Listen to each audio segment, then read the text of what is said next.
पहले हम माता सरस्वती को प्रणाम करते हुए पढ़ना शुरू करते हैं। तो गाइस आप लोग देख सकते हैं यहाँ पर मैंने एक पद्यांश लिया है जो कि क्लास 12th के लिए बहुत ही इंपॉर्टेंट है। और एक ही पद्यांश नहीं, मैं अलग अलग वीडियो में सभी पद्यांश को सॉल्व करा दूंगा। आप लोग ऐसे सॉल्व कराऊंगा कि आप लोग परीक्षा में हॉल में जब देखेंगे तभी समझ जाएंगे कि हाँ, मुझे किसी ने पढ़ाया है और मैं देखकर ही पहचान गया। तो देखिए, तो हम इस पद्यांश के सॉल्व करा। मैंने सिर्फ 2 ही लाइन यहाँ पे लिखी है क्योंकि गाइस जो रेखांकित अंश आते हैं मैंने सिर्फ उसी को यहाँ पर लिखा है। और इसके ऊपर के 2 लाइन में आपको पढ़ के सुना देता हूँ।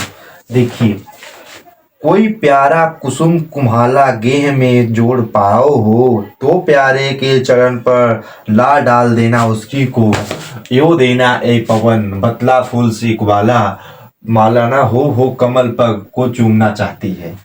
तो आप लोगों ने इस पद्यांश को देखते ही समझ गए होंगे कि यहाँ पर पवन नाम दे दिया है तो किस पाठ से लिया गया है और इसके कवि कौन है। तो चलिए मैं बता देता हूँ। ये गाइस, जब यहाँ पर आपको कहीं भी पवन शब्द दिखाई दे तो आप लोग तुरंत समझ जाइए कि ये पवन दूतिका से लिया गया है। और इसके लेखक जो हैं यानी कवि जो हैं अयोध्या सिंह उपाध्याय हरिओत जी हैं। तो आप लोगों ने देख लिया और इसको समझ लिया। यहाँ पर भी आप लोगों को पवन एक कीबोर्ड है, ये टॉपर का कीबोर्ड है। टॉपर लोग इसी से आप पढ़ के लगा देते हैं। तो चलिए, इसका पहला संदर्भ में तो हम लोग सॉल्व कर दिया है। कवि और लेखक का नाम, कवि और पाठ का नाम पूछता है। तो चलिए, आपको मैंने बता ही दिया। अब इसकी व्याख्या कर देते हैं। तो क्या इस व्याख्या में क्या है, आइए देखते हैं। देखिए, इसका अर्थ जो है रेखांकित अंश में आप लोगों को बता देता हूँ, ठीक है। देखिए, हे पवन, कृष्ण के घर पहुंचकर यदि तुम कोई मुरझाया हुआ सुंदर फूल वहां पड़ा मिला तो उसे प्रिय के कृष्ण के चरणों में ला कर रख देना।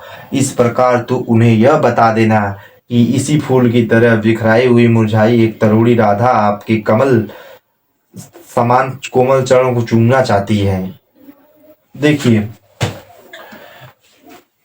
राधा उनसे कहती है पवन से कि हे पवन, जब तुम श्री कृष्ण के पास जाना तो उन्हें यह, अगर उनके आसपास कोई फूल तुम्हें मुरझाया हुआ दिख जाए तो तुम उसे उठाकर श्री कृष्ण के चरणों में रख देना और उनसे कहना कि कृष्ण जी, इसी प्रकार जिस बार एक फूल मुरझाया है उसी प्रकार राधा आपकी कोमल चरण को चूमना चाहती हैं। तो गाइस, सिर्फ आप लोगों को इतना ही लिख देना है। व्याख्या भी हो गई।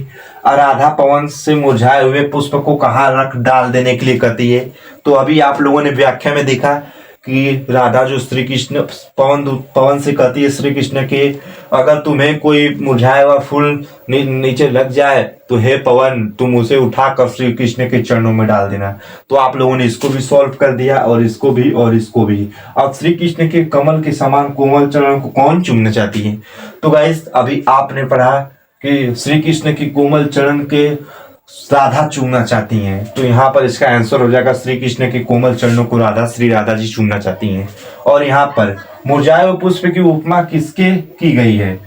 तो गाइस, उपमा मतलब तुलना। तुम गाइस, यहाँ पर मुरझाए हुए पुष्प की तुलना श्री राधा से की गई है। तो आप लोगों ने बहुत ही आसानी से इसका हल आप लोगों ने निकाल दिया। तो कैसा लगा आप लोगों को गद्यांश वीडियो? थोड़ा सा भी पसंद आया हो तो एक लाइक ठोक दीजिए।